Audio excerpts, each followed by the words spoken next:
Ladies and gentlemen, we're almost ready for questions, so if we could just ask those with the mics to come out. But before we start the Q&A, and Minister Eagle, delighted to have you join us. It's great to have Scotland, Northern Ireland, England and Wales all on the stage together. Would you like to just give a short introduction and maybe a reflection on what you've heard today so far? Well, thank you, Jude, and it's a great pleasure to be here. I don't want to give another speech since you've heard from the Secretary of State, but I do want to emphasise that it's important that we listen to you, the experts, and move forward together, which I hope that we'll be doing, but also that we work together across the devolved administrations, which again I can assure you that we do. I'm very interested in best practices it's developing in other nations, and I hope that whilst we've said we want you to share best practice, we're also going to be sharing best practice. So I don't want to take any more time up from the questions by speechifying. I want to listen to what you have to say. Okay. Thank you very much. Thank you, Minister. So questions, if you are using the app, you can like the questions that you like, and then they will move to the top of the list. But we'll start with number 3 here, please. Thank you. I'm Helen Ferrier from LEAF, Linking Environment and Farming.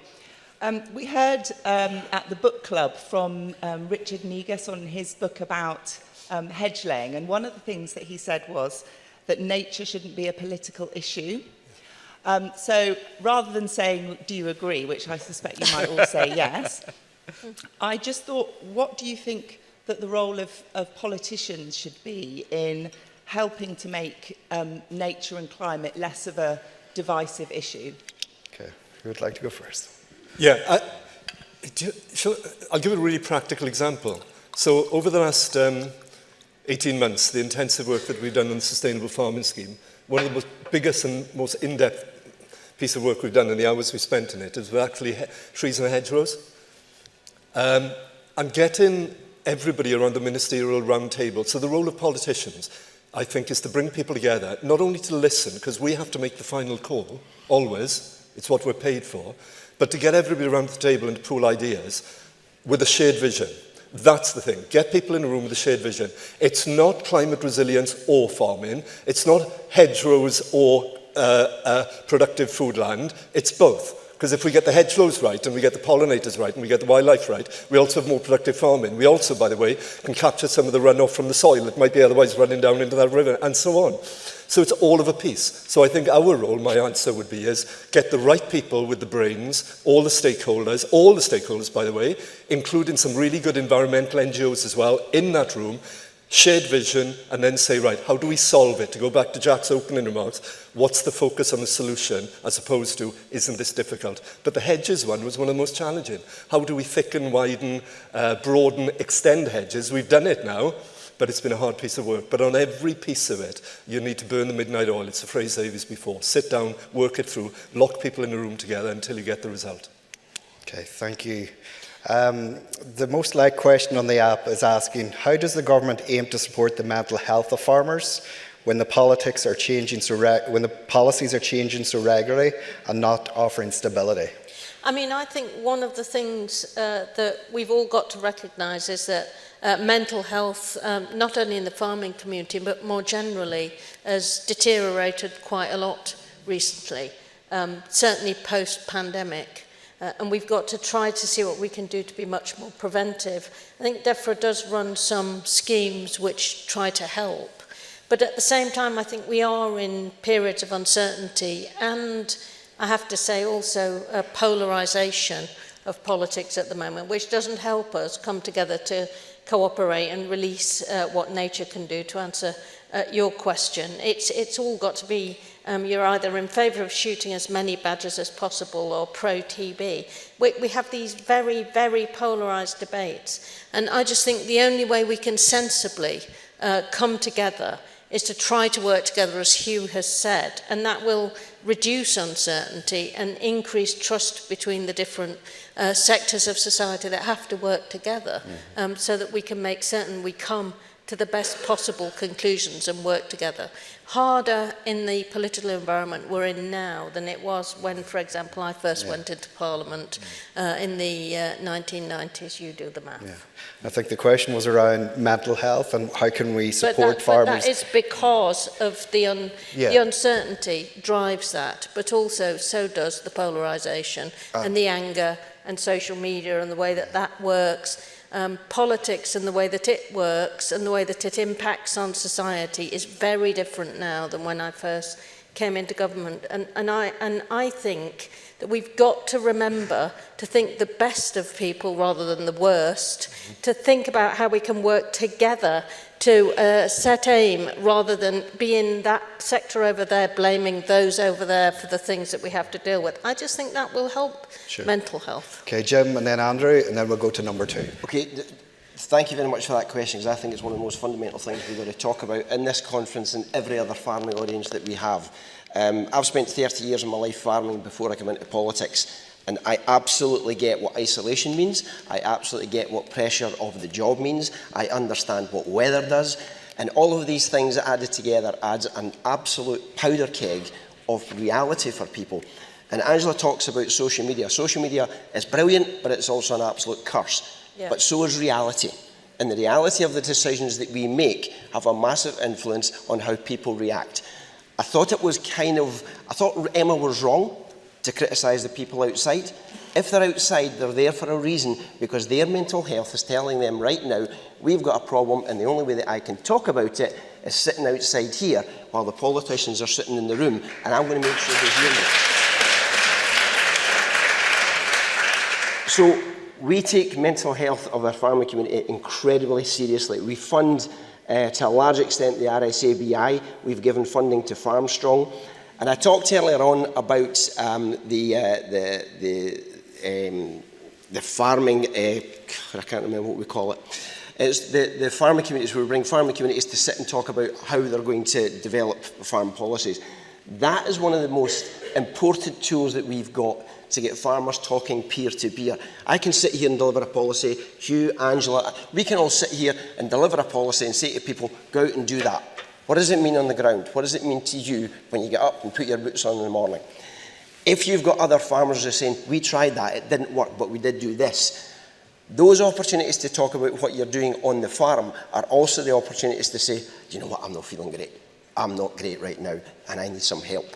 So we absolutely encourage those organisations to make sure that they're working together. We work with RSABI, we work with Farmstrong, but we have to make sure that when we are making decisions, we know how that's going to land on the ground, because people on the ground are the ones that are delivering our vision, but we've got to get them to do it in a way that allows them to do it mentally, sustainably and strongly.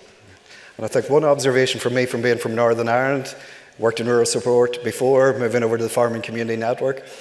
Andrew, bringing you in here, I genuinely see a sincere effort to support through your department for the well-being and the social side of things, and I don't see it to the same extent with the government here in England. So, Andrew, over to you. No, well, that partnership we have with rural support is really, really important for me and for the department. And it's not lost upon me as Minister the level of change that's occurred within farming the last few years. Just look at all that's happened. Climate change legislation, the reality of climate change, the trade implications in terms of Russia's illegal invasion of Ukraine, COVID, Brexit. You have so much change that's been coming along, and if you're dealing with farmers in a rural community, it's very isolating. You're not meeting people on a day-to-day basis. I go into farms sometimes, and the farmer hasn't met someone for a week. So we have to find ways where we bring farmers together. They can do that engagement with their peers. That helps the process of change as well, because you can understand where things are going. Yeah. You can, sort of that peer-to-peer learning, we find is much more beneficial.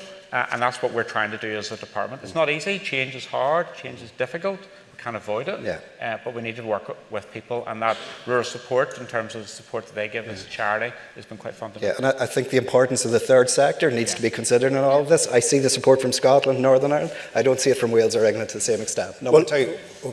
Sorry, I didn't.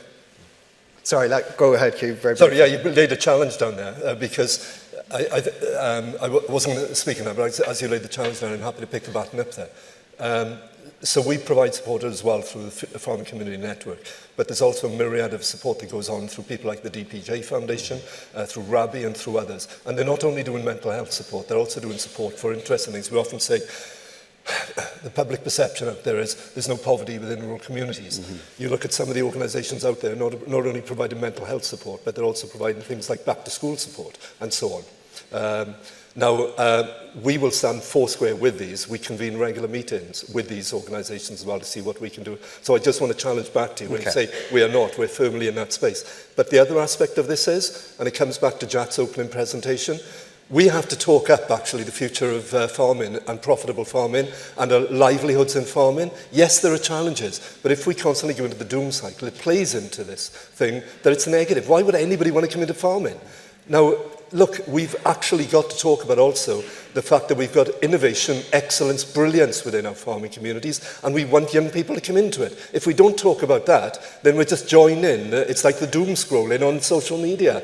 Let's talk it up as well as putting in place the support that we need for genuine mental health issues, because it is tough out there at the moment for many. There's also excellence going on. Let's talk about that as well as putting the support in for people. We do also support mental health action by the third sector farming community. You do, but I think from my perception, not to the same extent. But if there's best practice elsewhere, I'm more than happy for it to be shared. Absolutely. Can I just say, just in terms of what Hugh said, we need to break this doom loop.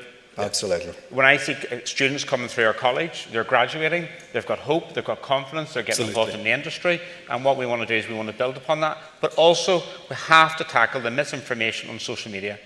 There is information being put out which is false, and it's important that ourselves in leadership positions, but the wider sector, challenge that, because that doesn't help people get involved in the industry, because they're being told information that the challenges that we're facing are not real, the issues in terms of animal disease are made up. That's not where we want to be, because we trade on the basis of actually taking these issues really seriously, and that's how we get people involved in the industry, and that's really, really important. Thank you, Andrew. Hugh, we'll have a wee chat afterwards on that. We have had great support in the past, but it hasn't happened for a couple of years now, so it'll be good to get that conversation with you. Number two. Adam Bedford from Fairlie Science. We all vote for politicians, I think, to make things better. So notwithstanding elections in the year ahead, reshuffles and events, when you're on the panel next year, what one thing will you all be proud of that you've delivered in the year ahead? What is it? What will you tell us about? Can you tell us now? Hugh's nodding his head. We'll let you go. Yes, straight away. I mentioned in the opening remarks there, the excitement but exhilaration at the launch of the Sustainable Farming Scheme in Wales. You know, a genuinely, deeply whole farm approach, accessible to every farmer. We need to see the uptake happening within that. We've designed it in a way in collaboration with stakeholders to do that. But the window opens from March until May, so we won't know until May what the uptake is. But the BPS, is now a legacy scheme. It's going. It's the old stuff. It's going. So we want to see people moving across. So if I was here in a year's time, which I'd love to be, then that's what I'd like to say is look at what we've done in the first year of that, and then look at what we do next with the optional and collaborative layers as well, because there's more to come. Okay. I want to get a couple more questions in, but does anybody very briefly want to come back on that? Two key issues for me, agreement on ammonia and also in relation to nutrients. We can do that. The stakeholders are up for it. There's some political forces do not want to see success, and I want to call that out, because the people in the room want to get a way forward, and I think we will. A farming sector that has the stability to have the confidence to continue to invest, but more importantly from my point of view, as a young farmer cohort coming through who have got access to public land, who have got access to training, and who have got access to the finance that allow them to be the next generation of farmers and innovators. I think if we could have a successful SPS agreement with the EU, that would open a lot of doors that were closed post-Brexit and make it a lot easier for people to trade with our nearest trading. Thank you. Okay, number 4 and number 6. Thank you. Tom Allen Stevens, British On-Farm Innovation Network. Later this year, we have members in England who will be bringing precision-bred crops onto their farms in on-farm trials for the first time across Europe. We have members in Scotland, Wales and Northern Ireland who are incensed that they will not have the same opportunity, thanks to the policy decision that you have made to disallow those crops. So how do you justify to your farming pioneers that they will be at a competitive disadvantage to their English counterparts. Anyone like to take that one? Go ahead, Jim. Well, I'm quite happy to start on that one. We won't be putting our farmers at a disadvantage. We'll continue to have the negotiations. The SBS agreement will be one of the key fundamental things that allow us to see how we're going to develop. But Jack said something earlier on about how we have to change the narrative. The lady in the front here, Helen, she also talked about how do we get people to the point where we've got that understanding and agreement. You only have to look at what happened when Bovaer trials were tried, how the public reacted. Jack said that we have to, we talk about policy and science, but then the public tell us what we have to deliver. And that is a crucial point. We cannot do anything in our sector which has the public saying, we do not trust you. Because I clearly remember what happened during BSE. I clearly remember what happened when we were talking about GM crops and Frankenstein foods. The media turned us into public enemy number one, and I'm absolutely determined that that doesn't happen again. We have to make sure that when we're doing any of these things, the public understand it, they know it through the transparency of our governments, and they get to understand we're doing it for the right reason and there will be no harm to public health, and that to me is absolutely fundamental. I'll be brief on this. I have a very different perspective on this because Northern Ireland is part of the Windsor framework and in the single market for goods. So we're dynamically aligned with the European Union. So it would be really great if the rest of the UK would be the same. And so the goods can move between GB and Northern Ireland. So that's why I'm glad that this government is now pursuing that SPS agri-food agreement. I would like them to go further, but this government is chalk and cheese compared to the previous one, in terms of understanding the relationships with the European Union, the benefits that can have in terms of trade and growth of the UK economy. This is obviously one of the discussion points between the European Union and the UK around that agreement. We want to make this agreement work for the whole of the UK, and I want to thank the government for engaging with me around that. We can work through these issues. Yep. I want to deliver for farmers across the whole of the UK, and I think we can do that. Okay. So the question, thank you for raising this for me last night as well in the reception. I think it's the same gentleman, yeah? I'll give you the same answer I gave you there. There are 2 points here, specifically in terms of precision breeding. This is not off the table forever and a day, but we have historically taken within Wales a precautionary approach. There's also the issue, by the way, related to this of how much of it is applicable to Wales at this moment in time. But we watch with interest what's going on. But the second thing is, exactly as I said to you last night, sometimes it does frustrate people who've previously been UK ministers, who are now Welsh Government ministers, when people say, why do you take a different approach in a devolved government? Because it's a devolved government. It's a devolved government. We don't do it for the sake of it. We do it because there's a context. There's a context and a policy framework that is slightly different. Now, when we do that, I go and talk to Angela, and I talk to the Secretary of State, the Cabinet Secretary, and we discuss why this is and can we avoid doing this. Because Andrew's point is right as well. Normally what we want is a continuous one system. But there are reasons why devolved governments take different positions, and I would simply ask you to respect that as well and come and talk to us about it. We'll talk to you about this, but devolution is here. It's not going anywhere. Okay. Folks, on that note, I'm being told we're really out of time. I'm so sorry.